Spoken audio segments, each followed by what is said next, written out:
کہ کنسٹرکشن اور ہاؤسنگ کو پروموٹ کیا جائے، اور اس میں خاص کر ایک افورڈیبل ہاؤسنگ کی جو کمپوننٹ ہے اس میں ہم بینکس کے ساتھ پارٹنرشپ میں ایک ایسا راستہ نکالیں کہ بینکس اس میں اس کو سپورٹ کرنے کے لیے قرضے دیں. اور ابھی مجھے بڑی جب سے یہ پروگرام شروع ہوا ہے تقریباً 25 سے 50 بلین جو ہے اور بینکوں نے قرضے دیے ہیں ہاؤسنگ اور کنسٹرکشن کے لیے. اس کے ساتھ ساتھ حکومت نے ایک بہت ہی بڑا قدم اٹھایا ہے، اور وہ یہ ہے کہ جو چھوٹا طبقہ ہے اس کی افورڈیبلٹی کے لیے مارک اپ پہ سبسڈی دی ہے، یعنی کہ شرائط آسان کر دی ہیں. اور اب ایک چھوٹی قسط میں ایک عام آدمی کے لیے یہ ممکن ہوگا کہ وہ اپنا گھر لے سکے. اس میں ہم بہت زور سے کام کر رہے ہیں. ہماری ویب سائٹ پہ ہم نے ابھی اس کی اناؤنسمنٹ کی ہے، اور آپ دیکھیں گے کہ عنقریب بینکس اپنے اشتہار اور لائیں گے، اور اب بینکس اپنی برانچز میں ہر قسم کے پاکستانی کو، چاہے وہ چھوٹے طبقے کا ہو بڑے طبقے کا ہو، اس کو فیسیلیٹیٹ کریں گے کہ گورنمنٹ کی یہ جو اسکیم ہے اس کا پورا فائدہ اٹھائے. اگر آپ کے پاس زمین ہے اور اپنا گھر بنانا چاہتے ہیں تو آسان شرائط پہ اب آپ کو بینک قرضہ دے گا، جو پہلے ممکن نہیں تھا. اس سپیس میں آپ دیکھیں گے کہ اسٹیٹ بینک سے اور بھی کمیونیکیشن آئے گا، اور ہم بینکوں کے ساتھ مل کے ایک ایسی سٹیج پہ آئیں گے کہ یہاں پہ لوگوں کے لیے ممکن ہوگا کہ اپنا خود گھر ان کا ہو. گورنر اسٹیٹ بینک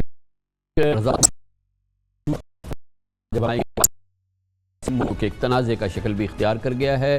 IMF کی خواہش اور حکومت نے فیصلہ کیا ہے کہ اسٹیٹ بینک آف پاکستان کو مکمل طور پہ خود مختار بنا دیا جائے گا. اس خود مختاری کے حوالے سے شدید تنازع کھڑا ہو گیا ہے، اور اس حوالے سے اعتراضات ہیں جو کہ مسلسل سامنے آ رہے ہیں. اس کو ڈیفینڈ بھی کیا جا رہا ہے. اس کی بات کریں گے، اور پھر ہم حاصل کریں گے گورنر ڈاکٹر رضا باقر کا موقف ایک چھوٹے سے وقفے کے بعد. کہ governor State Bank of Pakistan doctor Raza Baqir ہمارے ساتھ ایک تفصیلی انٹرویو کے لیے اسٹوڈیوز میں موجود ہیں. ڈاکٹر صاحب یہ فرمائیے گا کہ اس وقت ایک بہت ہیٹڈ سبجیکٹ ہے، وہ یہ ہے کہ IMF پروگرام کے تحت ہم نے فیصلہ کیا ہے کہ ہم فل اٹانومی دیں گے سینٹرل بینک کو، اور اس حوالے سے یہ IMF کے ہم 22واں پروگرام کر رہے ہیں، اور ہمیں یہ بتایا گیا ہے کہ پچھلے 10 پروگرام سے IMF مسلسل یہ کہتی رہی کہ آپ اٹانومی دیں اور اس کو کمپلیٹلی آٹونومس کریں. بہرحال اس حکومت نے ایگری کیا ہے، لیکن جو ایکسپرٹس ہیں، جو اکانومسٹ ہیں، ایک بڑی تعداد اس میں کہتی ہے کہ یہ ہمارے جیسی ڈیولپنگ اکانومیز کے لیے سوٹ نہیں کرے گا. اتنا آٹونومس سینٹرل بینک ہم افورڈ نہیں کر سکتے، اور پھر اس میں ہم اس طرح کی چیزیں دے دیں جس میں کہ حالانکہ PM کو ووٹ آؤٹ کر سکتی ہے پارلیمنٹ، PM کو انویسٹیگیٹ کر سکتی ہے پارلیمنٹ، PM کو کیبنٹ کو FIA NAB انویسٹیگیٹ کر سکتی ہے. لیکن جو اب ہمارے ہاں سینٹرل بینک بن رہا ہے، اور سینٹرل بینک کی جو ہیرارکی بن رہی ہے یہ ابو آل بن رہی ہے، اور یہ ایک کہا جا رہا ہے کہ جو گورنر اسٹیٹ بینک ہوں گے یہ governor general of Pakistan economy ہوں گے، اور اس پہ پھر حکومت کی دسترس نہیں ہوگی. جی کامران صاحب، یہ آپ کا سوال بڑا اہم ہے. میں اس میں تھوڑی سی وضاحت کرنا چاہتا ہوں، کیونکہ جب سے کابینہ نے یہ جو بل پاس کیا ایک مس انفارمیشن کچھ حد تک چل پڑی ہے، تو میں چاہتا ہوں کہ جو فیکٹس اینڈ فگرز ہیں کچھ آپ کے سامنے رکھے جائیں. سب سے پہلی بات تو یہ ہے کہ یہ جو بل اپروو ہوا تھا یہ ایک بل ہے، یہ کوئی آرڈیننس نہیں ہے. اس دن 2-3 آرڈیننس کا بھی فیصلہ کیا گیا تھا، یعنی کہ پارلیمنٹ سے پہلے ہی ان کو پاس کر دی گیا. یہ وہ نہیں ہے، یہ صرف ایک بل ہے پارلیمنٹ میں ڈالا جا رہا ہے، یعنی کہ ابھی اس پہ ڈیبیٹ شروع ہوئے گی.